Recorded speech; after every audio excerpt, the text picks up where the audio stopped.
Okay, so welcome everyone to Wines of Italy special on a Saturday evening here in Italy, in Campania, and I think at noon in New York. So we're doing this a bit to kind of have something fun for my 5 years sort of anniversary of my live stream. So of course I wanted to do it with Lee and with Robert, who kind of was with this from the beginning more or less, to follow my live stream, which in the beginning was a bit nervous, I think. I was more nervous in the beginning than I'm now, so that's something. So we're going to taste the wines of Milena Tenuta Cavalier Pepe today, who is with us directly from Irpinia.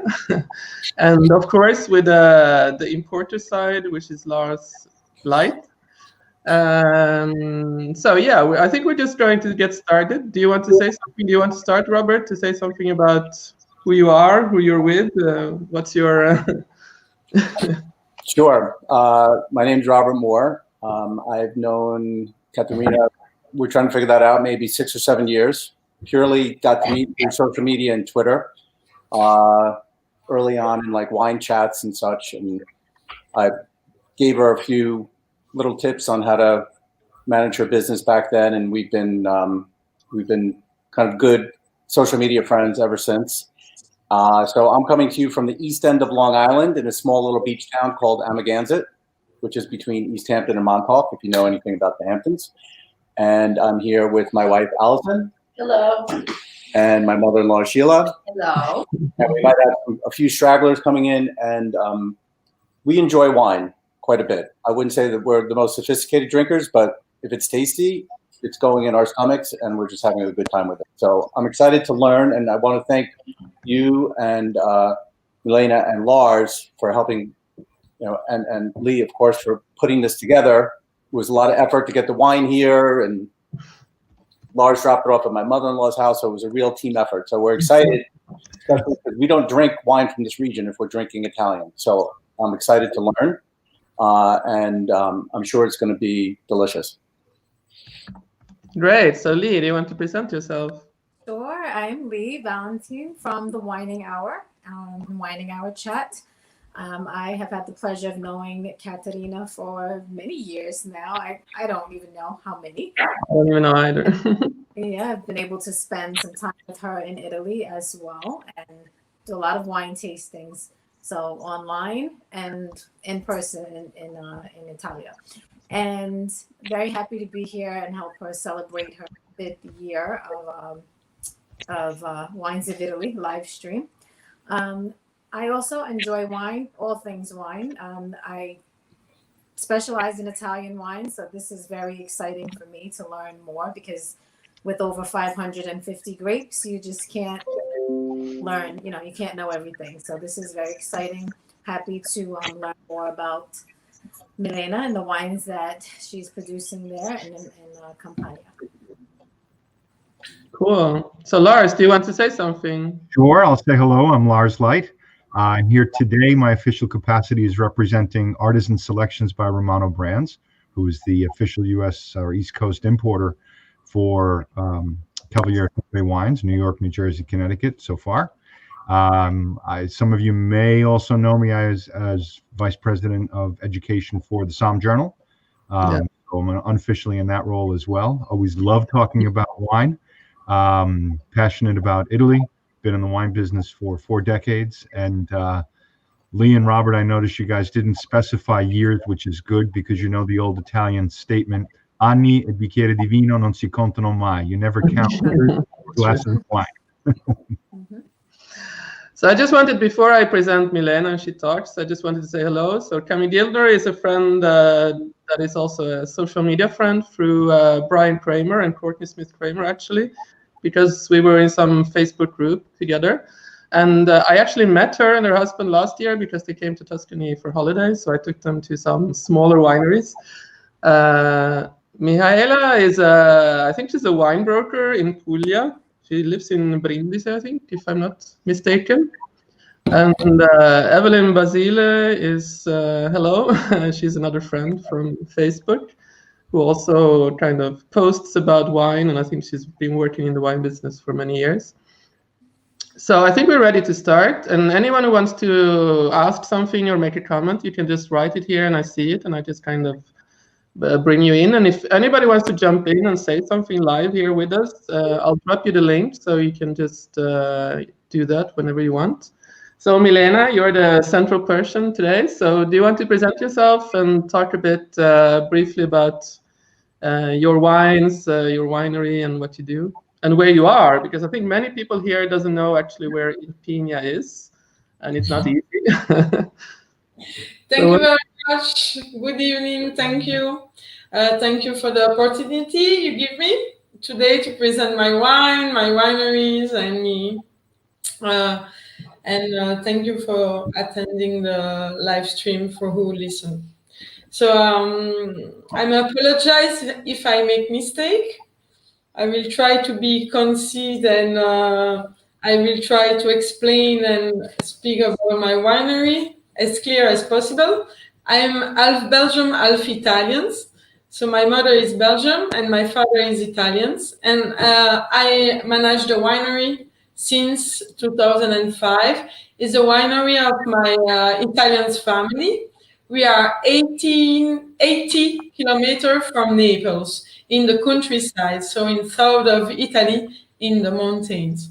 So I don't know if we can see some presentation, if you can show it or not. If we can see some photos of the winery. I'll see if I can bring it in. I think it's going to be a bit small.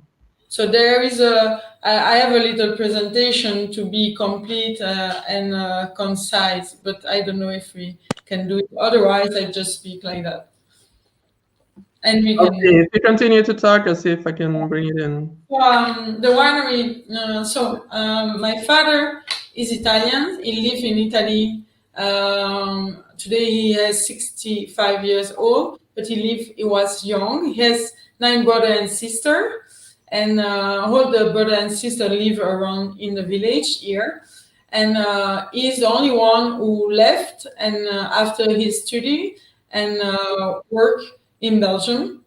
And he was a waiter. He met my mother and then he opened a restaurant in Belgium. But he always wanted to create a reality near his brothers and sisters.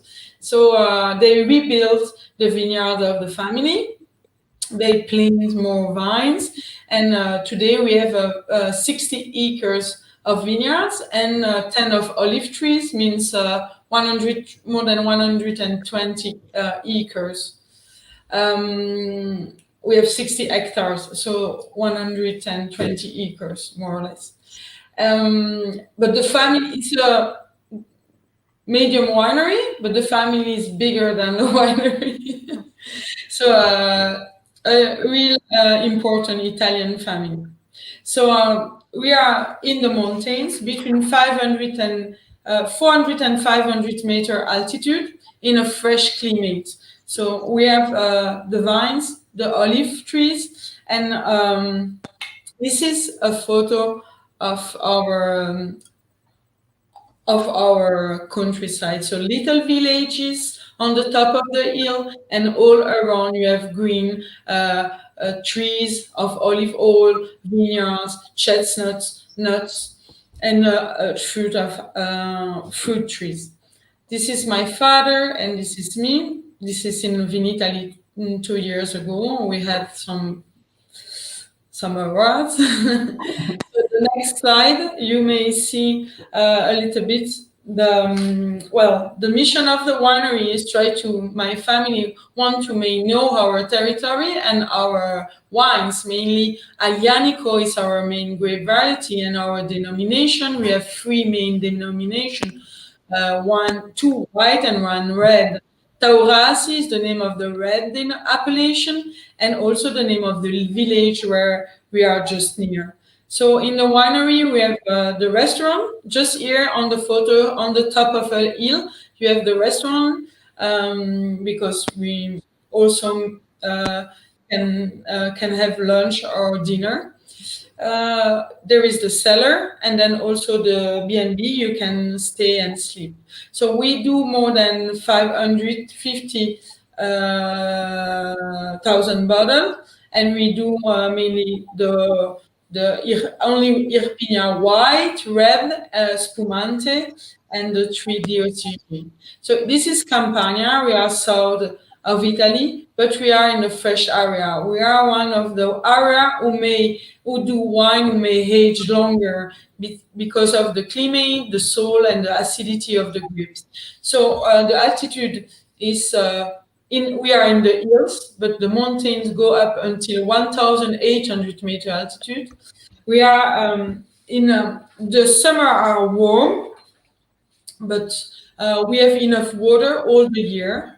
So we are in a vocated area for the climate, because we have also the wind who dry the vines, so we have less problem of humidity. We have important soils, so we have clay and chalky soil, and that give volume to the wine, give body to the wine. And we have also volcanic elements who give a long finish in months. So good weather, water, wind, and sun, and good soils who give body to the wines. Then the next slide, you will see some awards, international and Italian awards. It's important because the jury, the person who tastes the wine, are a person who know the wines all over the world. So it's interesting for us to send our wine and to challenge the awards. So the last really good awards we received is the one of Vinitaly, our main fair. We received the best red wine of Italy for this year, with our reserve, La Loggia del Cavaliere, that we are going to taste later. So it's our reserve of Taurasi. Next slide, you will see our large range of wine. This is the classic one. So we have 4 autochthone grape variety. For the white, we do 100% of the grape variety. So we have 4 white, only Stainless Silva, no wood aging. So you have Falanghina, Coda di Volpe, Piano di Avellino, Greco di Tufo. Then you have the red, 3 red, 2 are blends, Aglianico with Sangiovese, Aglianico with Merlot. So the first step in the Aglianico world with grape variety really thin and elegant, but we have dry wine, we have wine with acidity, we have wine for food, for lunch. So those wines are a blend for a person who want to have more smoothness. And then we have Aglianico, 100% with our Taurasi Opera Mia, that we will taste also later. Opera Mia is 100% of Aglianico and has a lot of finesse and well balanced. Then in the second slide, you see the selection of our wines. Here, they are much more personal wine, because they are wine for who are more smooth for the white, still 100% of the grape variety. So we have Falanghina, Coda di Falanghina, Fiano di Avellino, and Greco di Tufo. Those wines are more creamy, less acid, make a fermentation in barrels before coming on the market. For the red, we have 200% of Aglianico. We have the reserve Taurasi, or wine. The vines we harvest at the end of October, beginning of November. And we don't do this wine every year. We do this wine on the perfect vintage, the best harvest. So we also have the rosé, our selection of rosé, Velavento Vulcano, with the 3V, the wheel, the wind, and the volcano. It's a wine with the map of Naples. You see the label is the Gulf of Naples, and is the symbol of our region. So a large range, because we have a large biodiversity, a lot of different grapes variety. Or then we have the Sherry Mary with after lunch, or you have also the dry version for the aperitif. Then we have our oil in this area, everything who grow up here is good. So we have the oil, we have the wine. We also have a company who sell a lot of juice and marmalade here. It's an important company because the fruit has a lot of taste. Then we have truffle, cheese, and chestnuts and nuts. So a really good area for food. Next slide, you will see the some of our aging vats, because our Taurasi come on the market after 6-7 years. So it's quite heroic production, because we have to age and keep this wine for many years in the best vats. So we have amphor with clay, we have barrels, little barrels, and also bigger barrels for the aging of the wines, our best wine Taurasi. And we have also cement. I really like cement for any kind of our red wine. So in the cement, the wine really relax and store really well, and the nose and the aromas are really open on the fruit and the balsamic parts. So we really like the cement for aging. So after, you see another slide with our grapes variety. So the main important grapes variety from Campania are Aglianico, a Coda di Volpe, who means the foxtail. So you see the long shape and the color. This is 3 days before harvesting. It's a wine that I do 100%, really good with mozzarella di bufala, really good with vegetable antipasti, really good also with sushi. Every kind of dishes who are not too spicy, but need a fresh and full wine. Then we have Greco, Fiano, and Falanina, 3 other main important grape variety with a good acidity, wines who may age because they keep the freshness and the youngness longer, also thanks to the acidity of the grapes. So then you will see some of our vineyards. We have important vineyards for the red and the Falangina and the Coda di Volpe. Here you have our vineyards. We have also whole vineyard in Pergola. We have several kind of system of growing the vines in the winery, and we produce our 2 best Taurasi from those vines. So every year from those vines, I do Opera Mia e La Loggia del Cavaliere. Next slide. You see the restaurant from another side. You see the restaurant is on the top of the hill, and you see also around you have the vineyards and the olive trees. So you can come, you can enjoy the panorama. You can walk around the vineyards and the olive trees. There is game. We always are open for the person who wants to come from Monday to Sunday. And we do, if you see the other slide, we do activities all the year. So wine tasting, guide tour, activities of harvesting and stamping the grapes. Since like 10 years that I do that, and it's really fun for all the family. It's really also, you learn a lot because you taste the grape. So when you taste the grape, you understand much more better the wine, you understand much more better the territory. And when you come and you can also taste an apple or a figus. You taste other products of the area, and you understand how fresh they are and what is the quality of this territory. So it's nice if you have the time to come in the winery.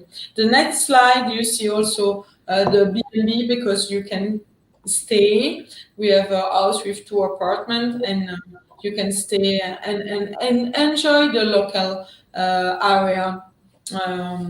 You eat well, and it's relaxed. There is not too much noise in this area. So thank you. I try to be more quicker and concise, but I will take more time with you for the wine tasting. Thank you. If you want to see the video, we can show you the video. The video, which one was that? I don't know if I have it.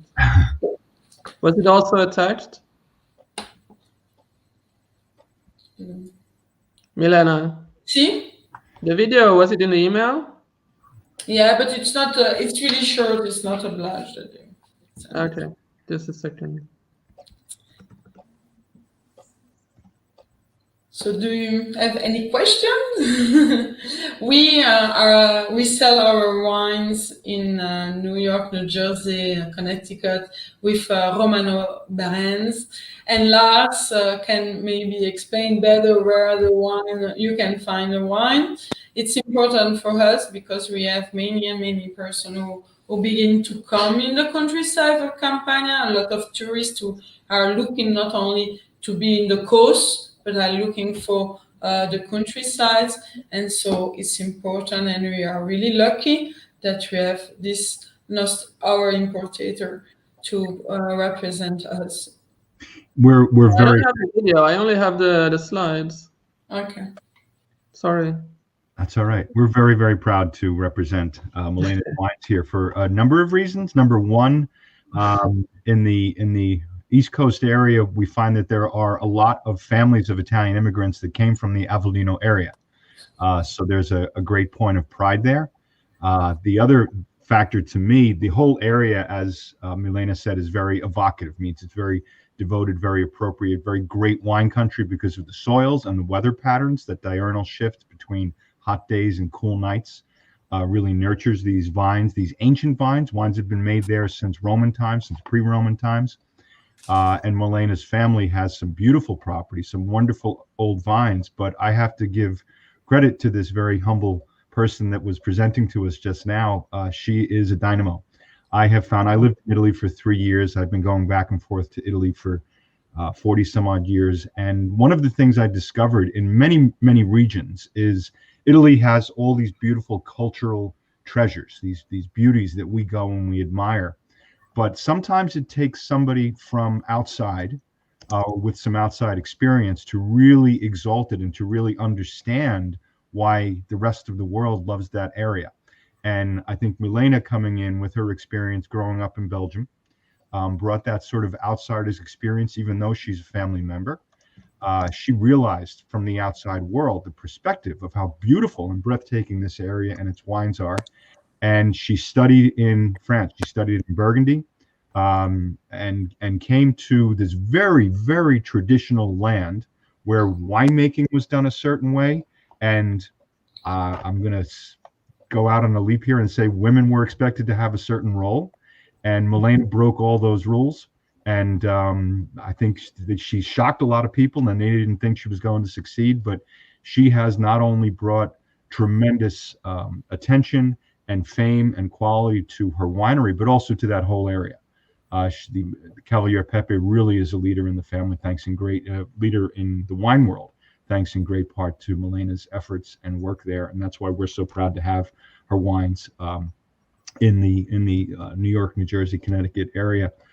We have, in addition to the wines that we're going to be tasting today, we have her top estate wines, including the Greco di Tufo Grancare, the Santa Vara Falanghina, as well as the Opera Mia, the Brancato Fiano di Avellino, and the two wines we're going to be tasting today. And I have to say, I love this rosé. If you want to, I don't mean to set up and dictate the form, but I know it's the first wine we're going to be tasting. Vela Vento Vulcano, the vela from the sail, from the sailing in the Bay of Naples. Vento and Vulcano, when you have that beautiful label, which is very evocative of the Bay of Naples, where again a lot of Italian immigrants at the turn of the last century came from. So it's very emotional for many people to see that label and then to taste the wine. I mean, okay, rosé I think is gradually growing and becoming more and more important in our wine world. And this is one of the reasons why, because this is not a light, fluffy rosé. This is a rosé that is made from the Aglianico grape. It's got body, it's got stuffing, it's got nerve.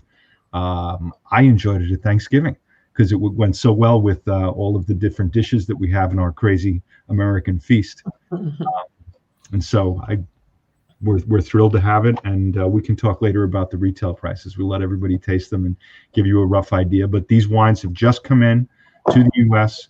and they're predominantly restaurant wines. These are wines you're going to find on fine wine lists. Unfortunately, right now, fortunately or unfortunately for the restaurant trade right now is challenged. So we are trying to find some high-end retail outlets for them as well. Okay, so should we start tasting? Any comments from Robert or Lee about the presentation, which was very... No comments. I just wanted to know if there were any certain practices that you guys do into any types of organic methods used. We are not yet organic, but we use some technical. Well, we don't use pesticide and herbicide. We are in integrate for the moment, so we are certificate in integrate. But for the moment, I use 2 systemic years. So why? Because in our area we harvest really late, like end of October, beginning of November. So sometimes we have a long year during the Easter. It's raining, so it can happen. Otherwise, I will pay really attention to doesn't use any pesticide and any disturbance in the winery. I pay attention also in the wine not to add anything. What is really more important for me, it's the territory, it's a good territory. So we are in a vocated area. Therefore, we don't need to add alcohol or sugar. We don't need to add tannins because Aglianico has his own tannin. We don't need to add acidity. We had enough acidity in the Fiano, in the Greco, in Falanghina, in Aglianico. So we really have wines really balanced between all those elements who are natural molecules that we don't need to add. This is really important because when you drink a wine, I think you know, it's not because, of course, if you have too much sulfate, you have a headache. But the headache doesn't come from the sulfate, but it comes from all other things that they had to well balance a wine. So we have low quantities because we are in the hills. So this is a good, naturally well-balanced quantities. And then we have all the elements, the natural elements that we don't need to be a big analogs. You have to be a good producer and you have to pay attention of the aging. Well, the aging is really important. You don't do a wine and then forget it for 7 years. It's not possible. You have to follow him. But I'm allergic to a lot of things, and so I really pay attention in the wine. You can drink a lot of my wine and jump from the white to the rosé to the red, never have one headache. Yeah, the winery is extremely clean. That's very important. Well, that's a very popular thing on this side of the world. We drink a lot of wine. First of all, Milena, great presentation, fantastic overview of not only the region and your methods and your the terroir and all that. So we've been muted while you've been talking, so we didn't interrupt, but we're all looking like agreeing. As soon as we can get over to visit you, we will have to do that. And so one thing that was interesting for me that I've never seen before in any wine tours that we've been on is the aging in concrete. Yes, concrete is going well. For the moment, a lot of winery is trying to do wine in concrete. I used to use concrete only for the red. I don't like the white because there is a micro-oxygenation as in barrels. So the barrels and the concrete amphor, they are microporeux. So the oxygen enter when you have the wine in, but it's a slow micro-oxygenation. For the white, it's oxygen too much, and then they tend to standardize and you lose all the aromas of the white, who are much more sensitive to oxygen. There is too much oxygen, I think, for the white. For the red, it's a good micro-oxygenation without the toasty. In the barrels are toast. And so you have also the fullness that the toasty give to the wine, and also the aromas. In the amphor, in the clay, you have only the micro-oxygenation. Stabilization, you have no electrostaticity like in the stainless steel vat. The wine really relax as in the cement or in the barrel. Really storage well with a micro-oxygenation. What's happened? Why the micro-oxygenation is important? Because the oxygen will fix all the structure of the wine. So the tannin and the color after the fermentation will extract on the skin. And all those elements, all those polyphenols are alone after fermentation. The tannin is alone and it's really astringent. The color is alone and is unstable. So with the micro-oxygenation, with the oxygen fix the tannin and the color together. And this is the polymerization. We have big molecules creates. Those molecules are more thin and more smooth. The tannin is less astringent because it's fixed with the other molecule. It's not alone anymore. So you have those. The wine get thinner in the barrels, but also in the amphora. Then the biggest ones go down and create slowly the deposits. That's why our important wines, our wine who have, I say chicha, who means body. Yeah. Body go in barrels for a while in order to stabilize and to get thinner. And amphora, it's a really good result without the spicy. Keep the fruitiness without the spiciness of the wood part. Okay. Awesome. Should we start tasting, perhaps? I think we're all thirsty, no? I am, at least. So we'll start with the rosé. Can you say something about the rosé? I know we talked about it before. But the rosé is a rosé of Aglianico, 100%. It's a wine quite dry. It's not too sweet. It's a dry with a long finishing month. It's a real wine. Somebody thinks that the rosé is an hybrid, but no, it's a real wine with its own acidity, its character, its aromas, its sapidity, and it's really versatile. You can match from the aperitif to go ahead on fish, on soup. You go with grilled meat. You can eat with pizza.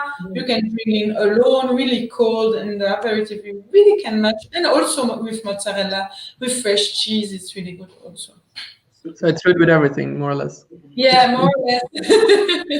Well, maybe not desserts, but not aging cheese, for example. It's very salty. It's very fresh. No, what do you think? I will let the rest of you talk because very nice floral notes.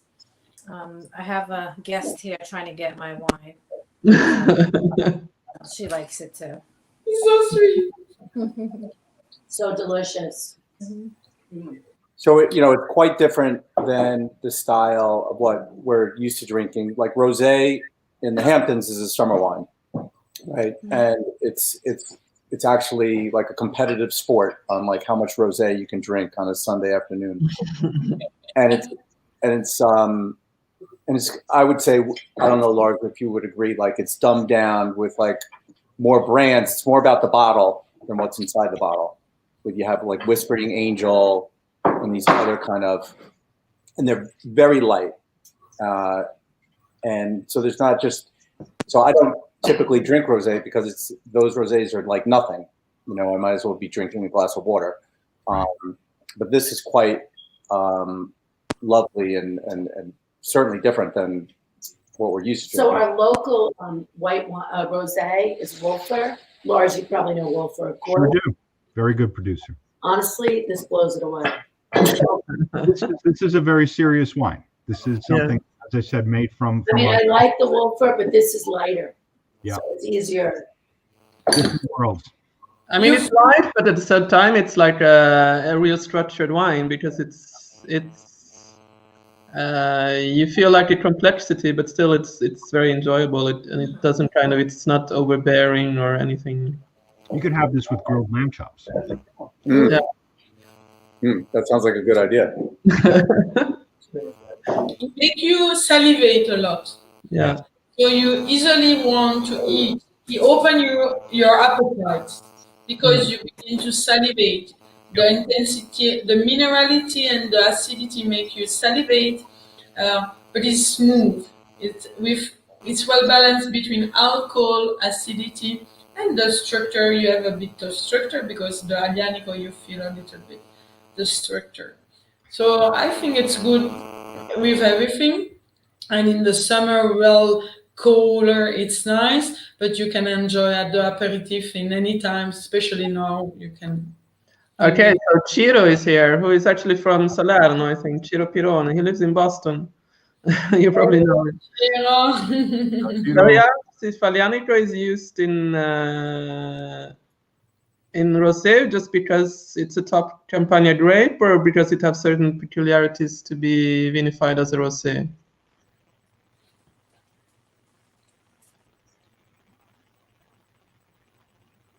Milena.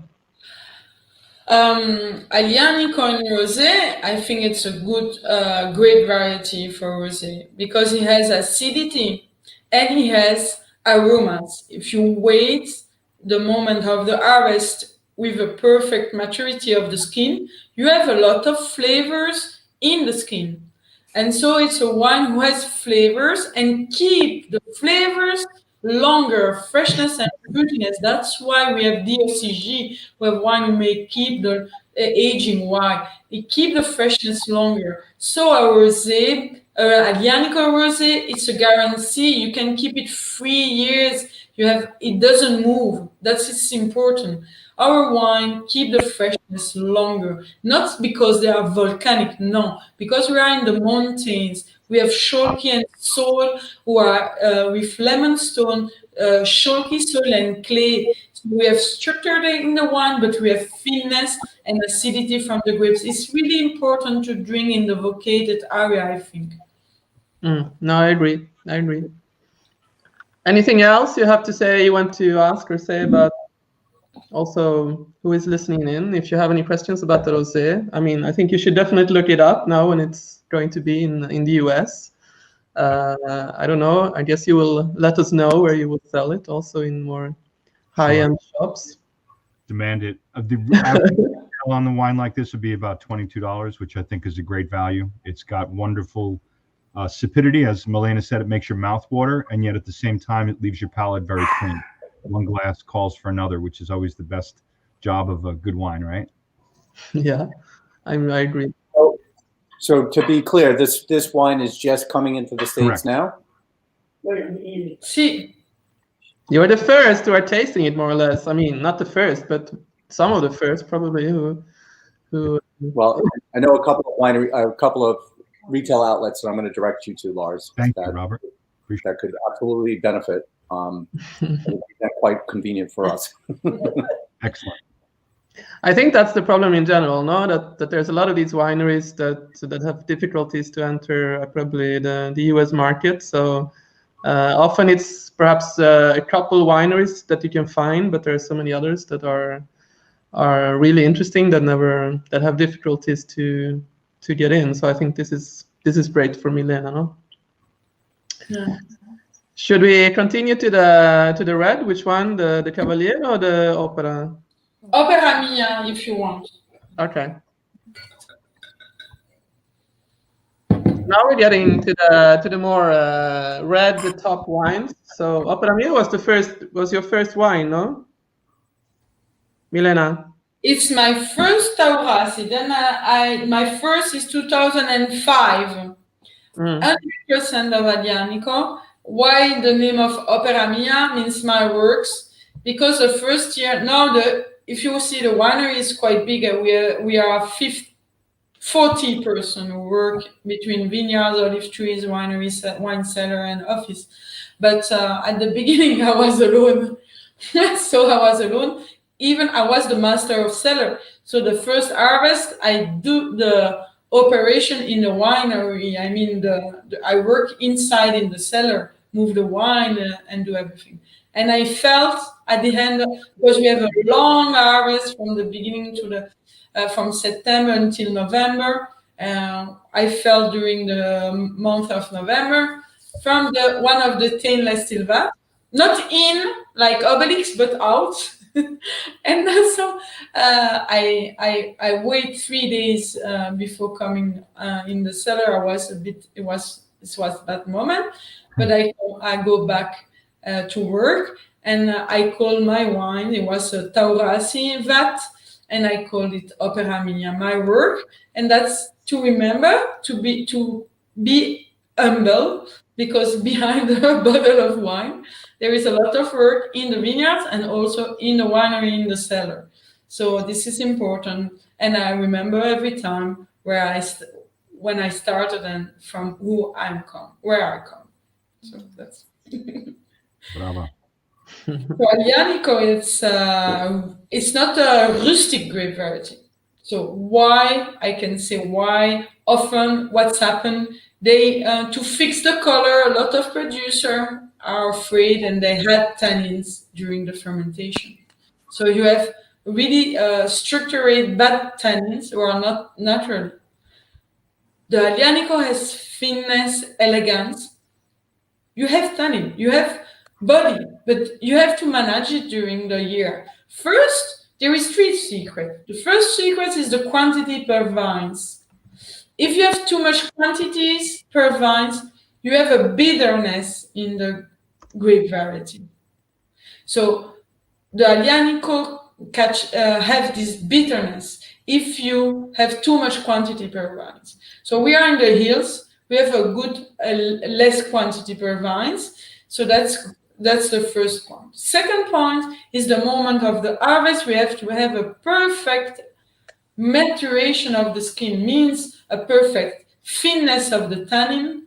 It has to be velvety, but also the aromas, as Lars said before, we have to wait really cold night and warm days. The change of temperature by night and day make synthesized aromas in the skin.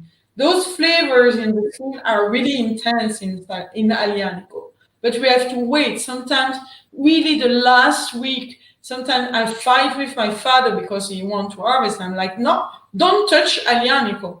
This year, so what's happened? I go through the vineyards you see, and I taste the grape, and I choose the one for Opera Mia and the one for La Loggia del Cavaliere. And this year was a 5-star harvest. I have more than, in wine now, 350 hectoliter of Aglianico. All the grapes were so good for Taurasi. And I hope that in my life I will sell only Taurasi, because it was so good grapes variety. It's interesting if you come to taste the grape, because you really see the quality. Aglianico, the third, and I already explained, was the aging. So after paying attention of the moment of the harvest, paying attention of what you had in the fermentation, so be a good producer, not touch the wine too much.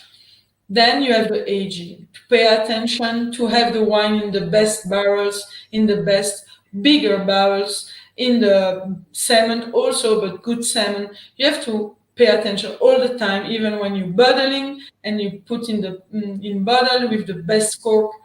All this is important to have a good Taurasi on the market after 6, 7 years. What I love about this wine is that it's the tannin presence is there. It's got beautiful structure, but the tannins are soft. They're soft, they're round. And it reminds me, another friend, winemaker, Franco Bernabé, once told me, a truly great wine, we can talk about all these different descriptors and fruit flavors, but a really well-made wine should remind you of chewing on the skin of a ripe grape. And that's what this does here. I get that beautiful, fresh purity of fruit in this wine. Yeah. So any comments? Should we hear what you say, Lee and Robert, and the rest of you? Well, I just think it's a great balance, as we said, of the tannins and the acidity. it's not because I think that in general Aglianico can be very hard, a hard grape to work with, but I can definitely taste the balance here. I think it's it's dark, it's bold, but it's delicious. It's Yeah. balanced. Yeah, it certainly is delicious, and again, quite different from our like a daily drinker for us, right? So it's a real treat to taste something that's quite different from what we're used to. And the word we were describing on our tongues was like velvety, right? It's got this velvety kind of feeling to it. But I think certainly for me, because as a amateur, a professional drinker, but an amateur wine enthusiast, like when we use terms like tannins and like round tannins and this, what does that actually? How do I translate that? What that actually means for me as a professional wine drinker? But when you think about tannins, the easiest comparison is to think about having a very strong cup of tea.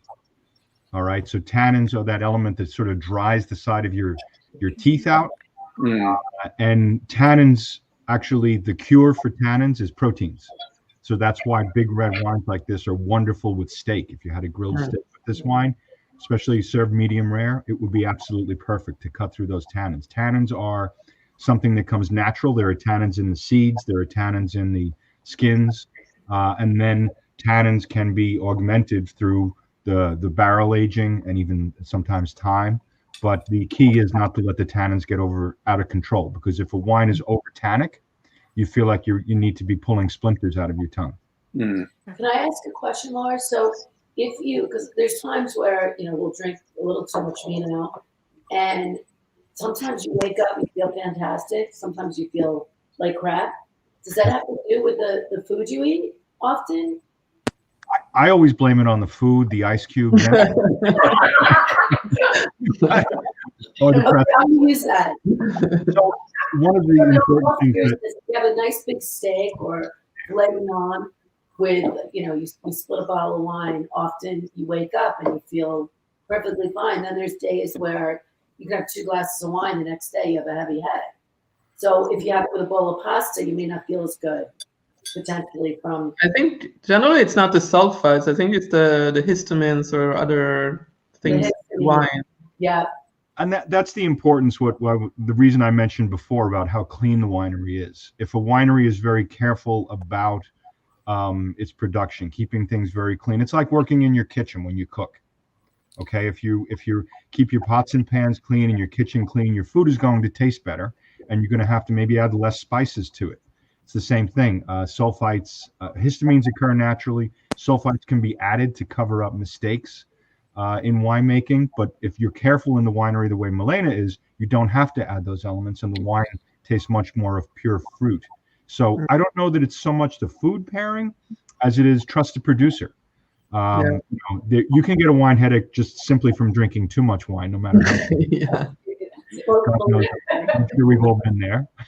Milena, you got me at allergies. I have a lot of food sensitivities and allergies. So for me, I think there's certain wines that really bother me. So I'm really excited to explore your wines and drink them regularly to see if I have more of a benefit when I wake up the next day. It's almost not worth it sometimes, and I think it's my food sensitivities and the histamines that are causing maybe the problem for me. Yeah, it's a big problem. I'm really, really sensitive to, and of a lot of things, from the eggs that we use also in the wine, so I don't clarify it with eggs, from any kind of flavors. In the winery, they cannot put perfume, for example, in the winery. So you really see, if you drink good wines, normally wines from vocated area, you will not have problem. But it takes time to understand the winery who really work well without adding stuff. Sometimes even one glass, and you immediately have pain on your head. I have that even when I do a wine fair and I just take a glass of wine of somebody, and I can especially avoid the sweet wine also. Well, what's interesting is I'm not getting flushed right now. So often I'll have a glass of wine and I'll immediately feel this flushness in my face. I'm not having that right now. So that's a sign to me that this isn't reactive for me. Yeah, you have sensitive, so it's good to make the taste of the good winery review. Select the winery.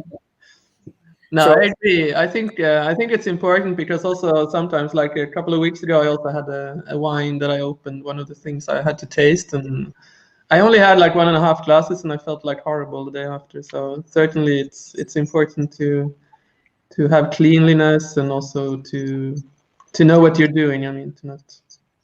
Yeah, and also it's like an element. You drink the wine, but it's like a food. It's all. See, if you prepare a dishes, you prepare lunch or dinner, then you use bad oil or bad cheese in Italy, bad cheese, or bad pasta or bad wine. You mix the wine with the food in your mouth, and so you cannot use a really bad wine on your cooking. You pass hour to cook, and then you use a bad wine. It's a pity. Yeah. Garbage in, garbage out. So I have a quick question. Again, since this is a new region of Italy that we're being exposed to, and typically that we're drinking, we default to wines of Tuscany. You know, like the usual suspects, Chianti Classico and Super Tuscans, and I just happen to have a cellar full of vintage Barolos. Lars, you might be interested in that. So how does this wine, like, where does it compare on a flavor profile? I know it's very, for us, it's good because it's robust and rich, but where do you, like, what are those comparisons with Italian, other Italian regions, which might be more familiar to American consumers? For me, but Lars will answer. For me, Taurasi is in the top 3 with Barolo and Brunello di Montalcino. If you think about French, I will say Hermitage, the Syrah one. Mm-hmm. And it's interesting that Aglianico is known as the Barolo of the South. And so it absolutely is. It's up there. I think it's well more balanced because we have alcohol. What do you think, Lars?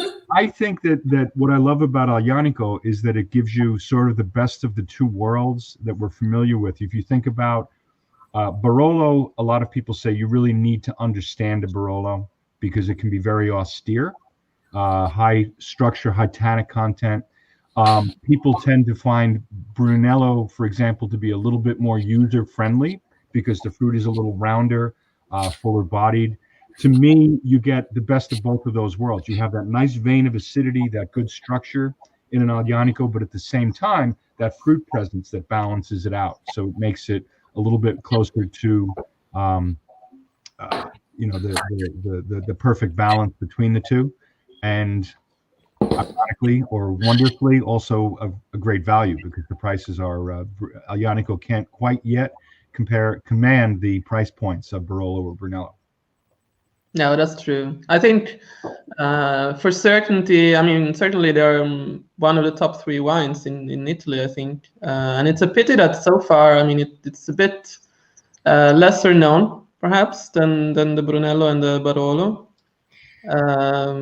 But I think it's also a matter of the area itself, perhaps not having, promoted itself as strongly yet. I mean, they're starting to do it more and more, I think. Or what do you say, Milena? I think it's also both sides, no? People not perhaps knowing that much about Campania because it's not as well known yet, other than for Naples and the Sorrento coast and stuff like that, as Tuscany and Piemonte.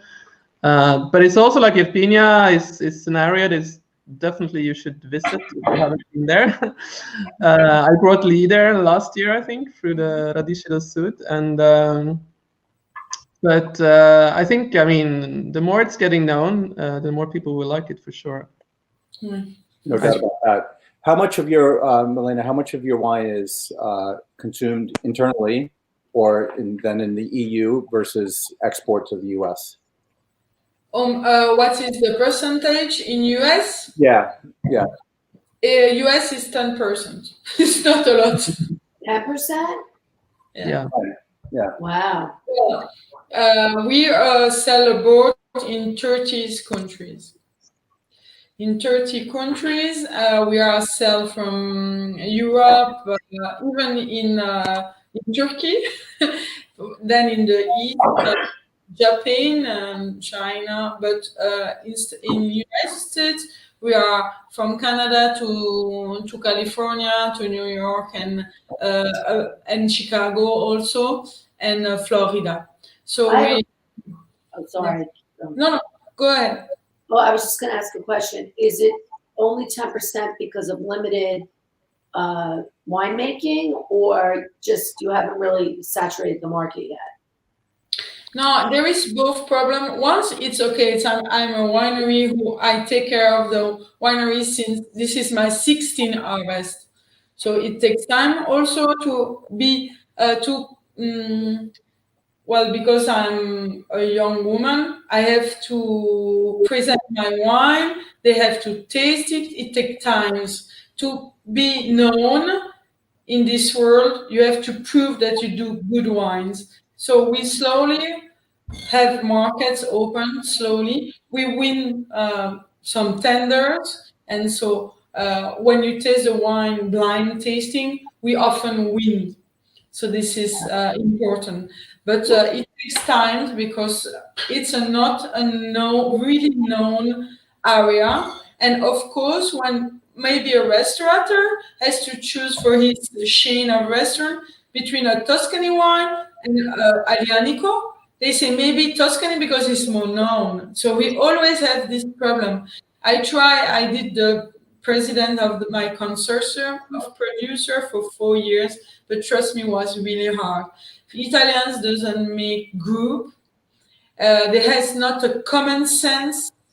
I have a lot of Americans friends here because there is the Navy base in Naples. And every Saturday, Sunday, I have clients who came.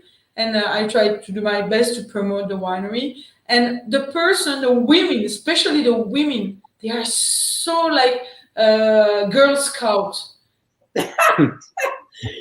Trust me, we have to get to the right women that want to empower other women.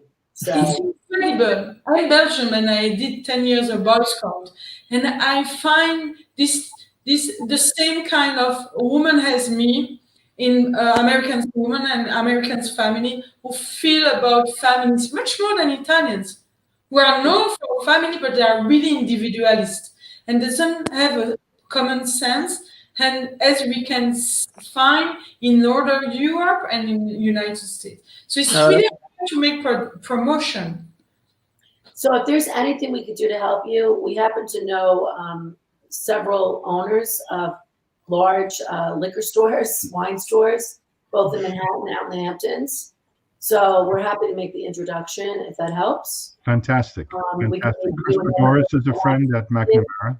Yeah, we could talk about that, Lars. Sure.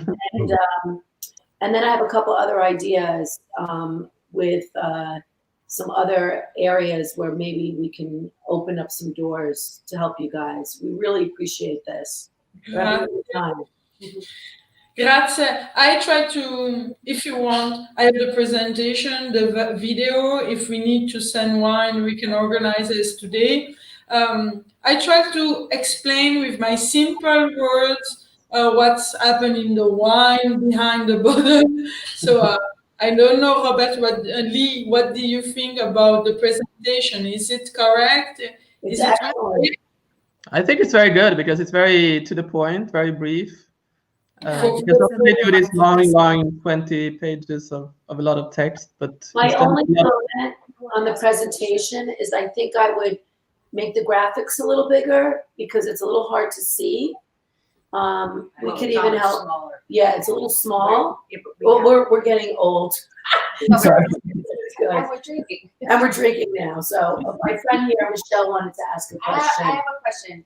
You said earlier that this year you had such a great harvest and the grapes were like one of the best that you've ever seen. Like, do you like when you see that, and have you seen that in the 16 harvests that you've had before? And do you know what the reason is? And is it always the same reason, or are there different reasons, different years? Good question. Good question. It's there are many factors. One is to have water all the time during the year, enough water to the vines, because if they are too stressed and have not enough water, then the plant will use the acidity you have in the grapes, and you will have wine less acid, more flat, I mean. So it's important that you have water during the spring, then after the summer, for example, after the summer on the beginning of September, before the harvest. For me, I'm in the South Italy, so I'm in the mountain, I harvest later. So I need water all the time, during spring and after summer at least. Then we have a good weather during the summer, and good weather, which is important during the harvest time. This is also important to have a good year. So good maturation on September, October. I think those are two main important points. And during the years, not too much problem of humidity. Otherwise, what it's important is to keep the leaves. So we have to protect the leaves. Otherwise, especially in our area, what I explained to you, if you have cryptogamic attack of fungus on your leaves, then you lose your leaves. If the vine doesn't have enough leaves who make photosynthesis, you have a problem of maturation. And so we have no maturation of the grape. So you can leave, you can stay the grape, maturate, but you have no leaves. So there is a problem of the function of the vines. It's really important to have a perfect vegetal una parete vegetativa. Yeah, a canopy, so a wall of leaves that helps protect the fruit and the factory. We have to take care of the leaves of the vines until October, until the end of October. That prompted one of the questions that I had about combating climate change and times when maybe there may not be enough rain or enough water for the grapes, or maybe even too much at times. What happens in that case? Or what are some things that in Campania? It's a good point. No, since 15 years that I'm in Italy, 16 years that I'm in Italy, I saw that mainly we lose 2-3 days. So if we used to harvest on the first 10 days of November, now we are more at the end of October, beginning of November. So the problem is for Irpinia, not too much, because we are in the mountain, we have water. Avellino is really known for rain in the winter and the spring. That's good because they charge our soil with water. Because our area, don't remember, then DOC and DOCG area, the top good area in Europe, you cannot have water. You cannot have fixed line. So the water comes from the river, from the snow, from the rain. So water is important, and that's what's the problem is, especially in Campania, the other area. The other area are not in the vines, but are more flat. They will have problem. So we are tending to do the vineyards upper the 600-meter altitude. I'm sorry, there are producers who are putting the vines upper in the mountain now. But I heard something when I was in Campania in September. So I talked to the producers in the Sannio area, and they claimed that with the climate change, they had more acidity in their wines, compared to before, because they got that the heat didn't really affect them so much, so they had more acidity in their white wines than before. Do you think that's something true, or they were just pulling my leg? I think there is not a lot of acidity. The water, less water you have, less acidity you have, in more warmness, and more the vine is stressed. More they need water, and they took water from the grapes, so you lose acidity in. So you have concentration, but normally you lose acidity. With a problem, because there are wine you need to drink quicker. For my part, there are wine you can open in 5 years for white that doesn't move. A good Fiano aged 20 years. Yeah. So I'm not afraid to open a bottle of Fiano of Grec or Falangina after 10 years. Where you really find minerality, sapidness, and sapidity and finish. So the Taurasi Peramia is, as Lee said, really balanced. As Robert said, you have aromas of fruitiness. It's really fruity, and the Aglianico keep this fruitiness for many, many years. Yeah. You have balsamic aromas. You have all the floral like violet and rose, old rose. You have the spicy aromas, because it aged in the barrels, but it's not overcome. It doesn't come over the wine. So it's really well balanced, and the tannin are really soft, as Lars said. Yeah, because it's the tannins of the grape. You don't feel really the tannins of the oak, which is a good thing, I think. So Michelle had. I have one other question. So, because you said this was such a good harvest year for this grape, would this be wine that you would put aside and save for years later because it was a good year? Could you repeat, please? So the question is, so you had a banner harvest, a big harvest. What, so you obviously have all the juice. So you're gonna you have to bottle it all, right? You have to, or do you? Sei una nata da conservare in cantina. If you can age it for long, do you think you would age it for long? Is it a good year that you would keep it? Part of the wine I always keep. I have around 500 bottles of wine, a part of every year. Depends on your self-control. It's a big fight, because when some importators want the wine and it's finished, they want to take the wine from my... Yeah, makes sense. But yes, Michelle, I do. I put always 500 of bottle apart, and after 10 years, a part is selling.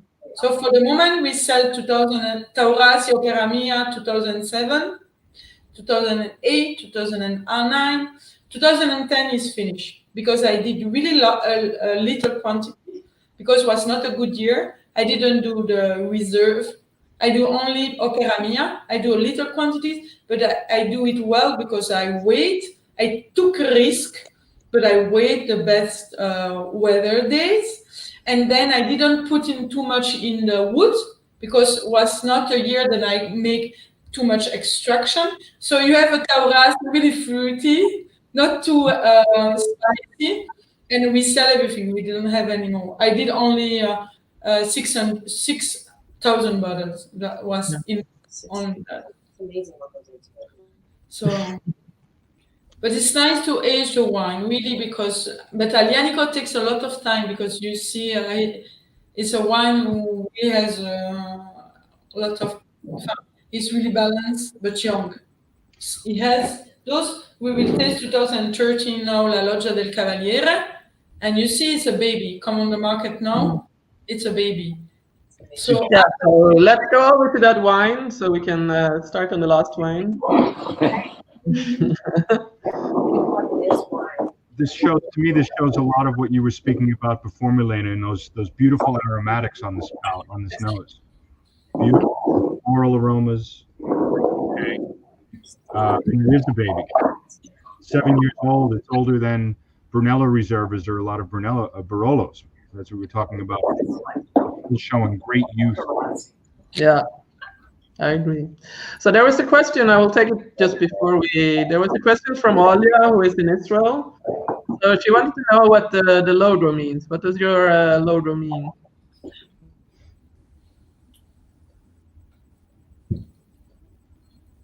The logo, the cross? Yeah. A good question. Is my family cross. So we make a research. My name is Pepe, so P-E-P-E. And I make a research in Florence. You can there is the institute for the family names, and they find my cross. The old was 1,269. So this is the cross of my family. So vines, you see 3 vines on it, and my father is knight. He's a knight of the Republic of Italy. He received this honorifice when he was 40, but you imagine he left Italy was 19.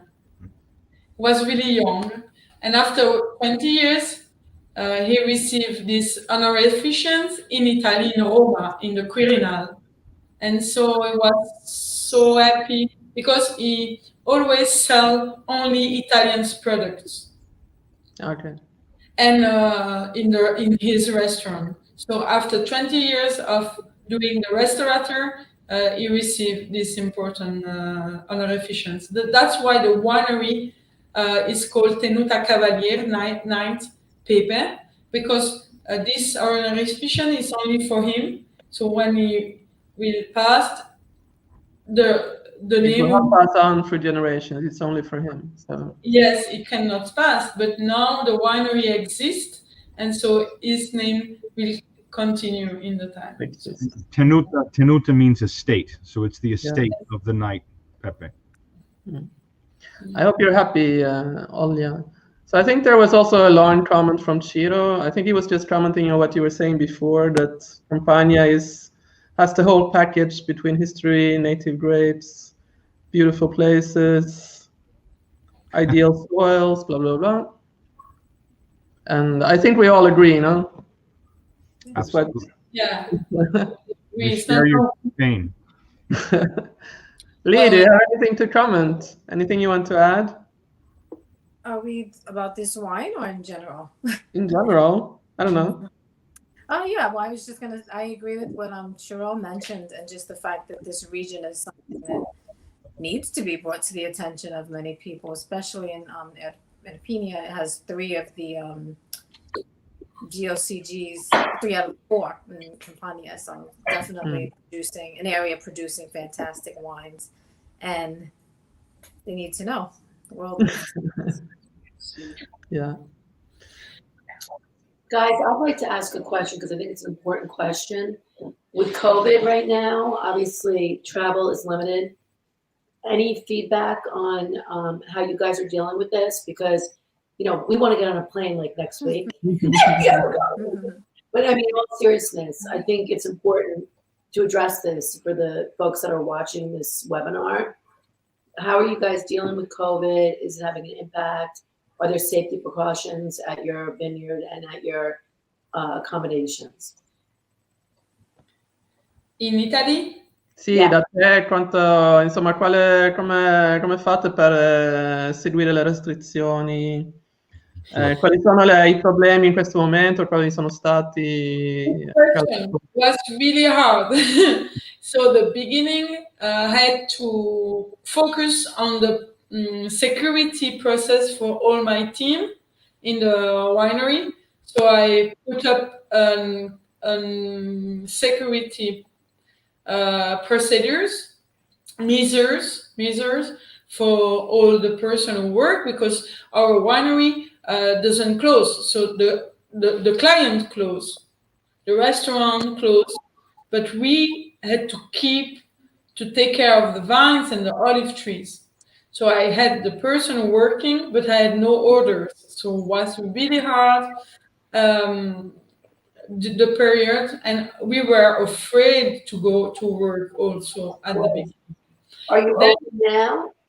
now, then we didn't have any much of COVID person in Campania in the from March to the summer. So the summer, we enjoyed the summer without problem. But after the summer, we have the number of diseases who come up, and now it's much more. Well, we even have no problem here in my area in the countryside, but in Naples area and where there is more crowd and more person, there is more number of person who has COVID. So many families are inside. The winery we are working. So are you open for business? Are people now able to come in or not? Yes, they can. If they want to buy wine, they can come. But my problem is that the province are closed. So Naples people cannot move in Avellino province, or Salerno province cannot move in Naples. So there are 5 provinces. You cannot move from one province to another. We can deliver. So we are doing delivery. We are hopefully, and I have to say thank you to an American person who help us, because they are in the base and they order, and especially women who help me. What I said, they make groups and they help me a lot. So we may do delivery, but we cannot. But the restaurants are mainly all closed. So I'm moving on as I can, but my team is still working. They are working because fortunately, because there are areas where people even doesn't work, and so they couldn't harvest. I could harvest. I did a super harvest, but thanks my team who came and continue to work all the time. Full time to take advantage of these Zoom calls and webinars and meetings just to continue to educate people like us. So when we open up the borders and the countries for once COVID's gone, it's going to be amazing, you know? I'm sure I'm positive about that. Yes, I really bad in internet and social media. I don't use it really well.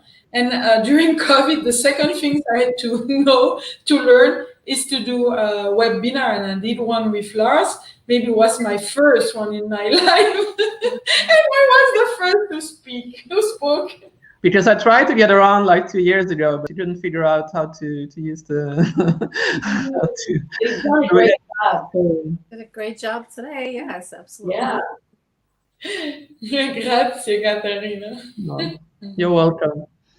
So this wine is the wine I did for my father. Well, I work and try to do my knowledge.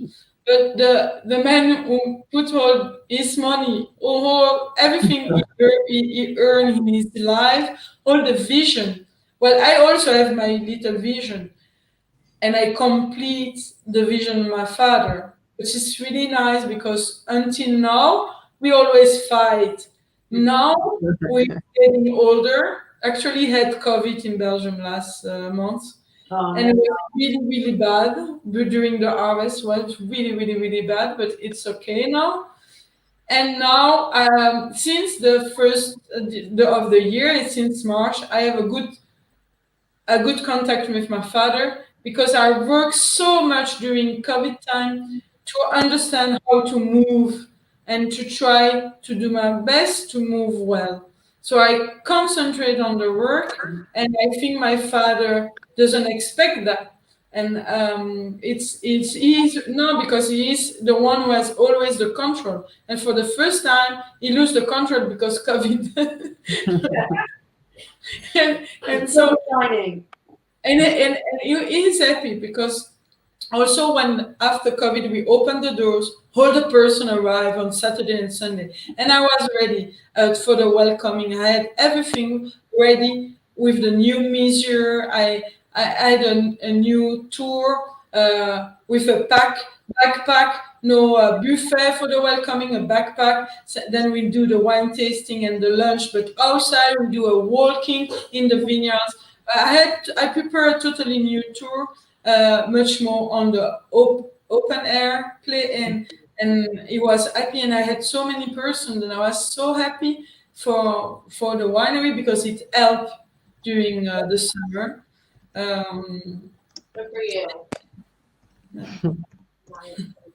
So this is the most important red wine, who has more concentration, but it has much of everything, also much finesse. We don't use a pump. We push the skin during the fermentation with a big fork. We push the skin, so we have much more finesse. Extraction, but thin. Tannin are thin, elegant, but you have structure. It's a wine that I really love with lamb, and I love also with aging cheese. It's not a complicated wine, but it's a wine you need food with, because all those wine has sapidity, intensity. You have an important salivation. You need food with the tannin. The tannin has mainly more mint, fat food, like a spicy food, also like cheese, aging cheese, spicy food. Okay, so what's your opinion on this wine? The last of the three. So we're coming to the last wine in tasting, which I think is, as Milena says, extremely elegant wine. Very powerful, but still, it's complex, but not anything difficult to drink. You don't have to be a high-end sommelier to understand this wine. It's just enjoyable. Well, those are my thoughts also, that it's powerful. There are multiple layers in this wine. Also, I taste, like licorice, little violet. There's also the mineral nuances that are there, indicative of the volcanic soil. And so it's fantastic. Yeah. Thank you. Yeah, my one-word review is delicious. That's all you need to know. My mother-in-law would like to make a comment. I'm enjoying this. She's not taking a picture of the She's wine. not used to drinking wine at noon. I've been looking for It would be lunch if we actually had lunch. It's really long, yeah? It's really intense. Yeah, for sure. The aromas are relevant. As Lee said, licorice, but you also have the spicy aroma, and like amarena, black sherry, was really intense. Yeah. So, but it's a wine with acidity, so. Yeah, I mean, so you did your father proud. He should be proud of you. Yes. I try to do my best, but it's really hard. Well, the name that you gave to this other one is appropriate for all of them, L'Opera Mia. And you mentioned on the site about volontà, un'opera di volontà e passione, will and passion, and we definitely see it manifested here in these wines. All of your hard work. Fantastic. Grazie. It's important. I think there is the personality in the wine. Maybe even between French and Italian wine, sometimes I feel also like this a bit of part of a romantic part. But I think the person, you can find a part of his personality. Well, if a person is really concrete, for example, you have clean aromas because it takes care of every moment of the fermentation and the aging. So you can, in my wine, every wine they are clean. They have no defect. I study viticulture and enology, so if there is some bad aromas in the wine, it's not autochthone grape variety. It's because there is a bad wine. So this is true. The personality, it's important because you will block anything with wrong in a wine, for example. So but we need to study. I think the the most important is the producer. If you are a producer, you understand the vineyards. Yeah. You have to understand the vineyards, and you know which kind of wine you want to do. So the central of the winery is the producer, and then the second is to be to understand the clients. I mean, in my winery, the clients is at the first step. I'm like a waiter in my winery. I really care of the person, but that I learned from my father, and my father learns that from Naples restaurateur who know how to take care of the clients. This is two main points from me. I think that's also important because I mean, not because I am trying to criticize here now, but I think there are so many producers who produce really great wines, from smaller to mid-sized, like you are, and also a bit larger. But often they get a bit lost in the presentation of themselves and their interaction with potential guests or clients or consumers. Because they think that it's self-explanatory that people should come and find your wine because I make good wine, so I don't have to say anything, I don't have to do anything, I don't have to interact with people because they should know that my wine is good and they should come and buy it. But it's not that easy. I mean, so I think also Milena here today shows that her passion comes through in her wines. I think she's also very good to explain and to talk about her wines. I don't know what you think. Grazie. Sima. Well, I hope that Taurasi will be maybe a bit more fashion, because if you see Tuscany, it's fashion to drink Tuscany wine, and also here we have a little bit of old label, an old image about Taurasi, and that's a bit of problem. So try to refresh the image of the Taurasi, and it takes time, and I cannot do it alone, that's for sure. That's why also you are here, and I would thank you, Bo, Lars, Katarina, Lee, Robert. It's the first time I met you, and I thank you that you take this challenge and taste the wine and trust us. Thank you. There's mine. I'm happy to be here. It's really nice. No, it was a long time coming. We wanted to do a live stream tasting wines together, but it never seemed to. I don't know. I wanted to do it, but then I didn't know. But if I should do it Your or not. anniversary today. It's the anniversary, Katarina. Yes. Well, I mean. Yes. Is it true? It is 5 years since I started. Yes, it is actually. Well, happy anniversary then. Yeah. I don't know if it was exactly today or if it was.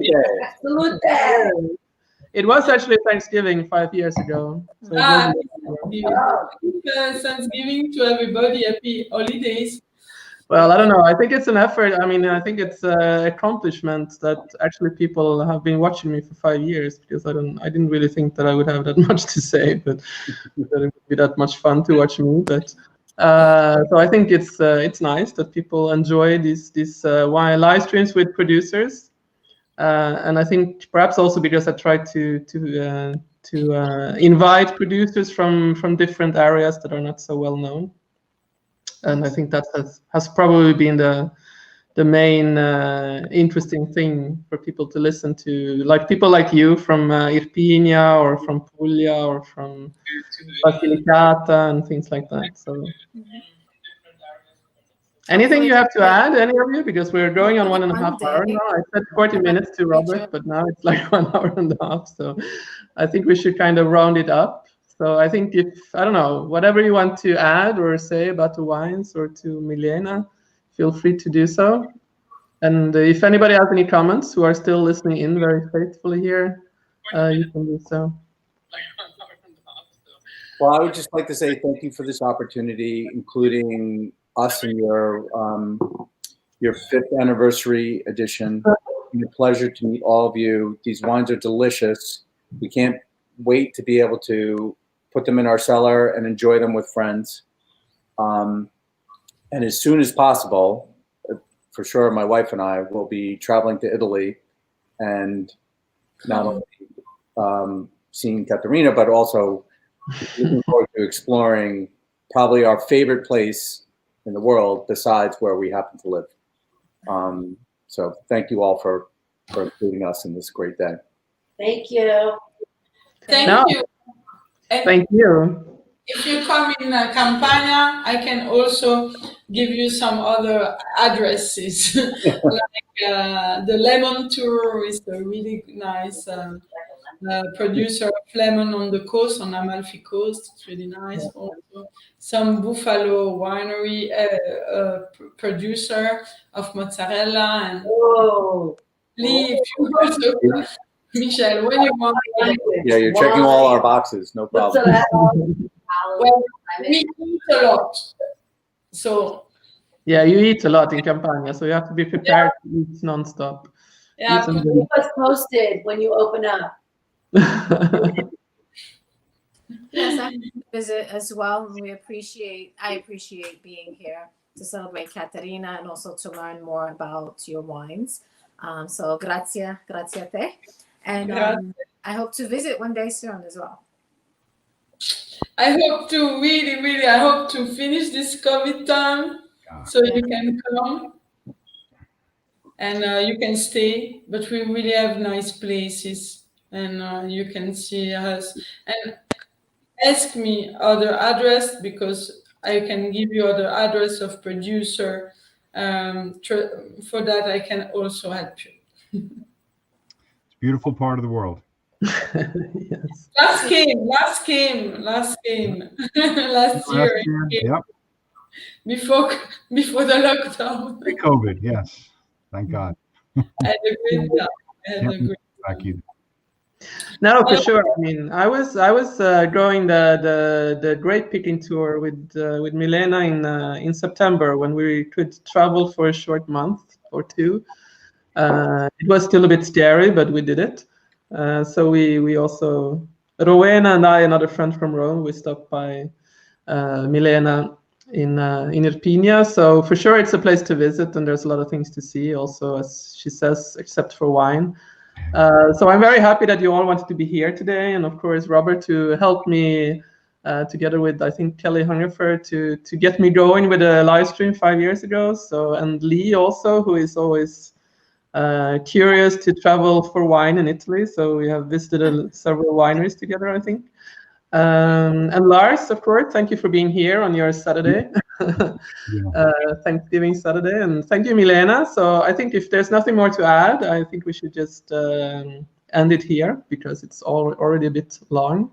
And for everybody who followed us today, Ciro, Evelyn, Olya, Cami, and everybody else, it was really nice. So have a great Thanksgiving weekend and cheers. Buona domenica. Lars, a kiss to Michele. Michael and his wife. And his wife, okay? Claire, absolutely. Thank you, Lee. Thank you, Robert. Michelle, ciao. Grazie, Caterina. No, grazie a te. Ciao. Take care. Ciao. Grazie.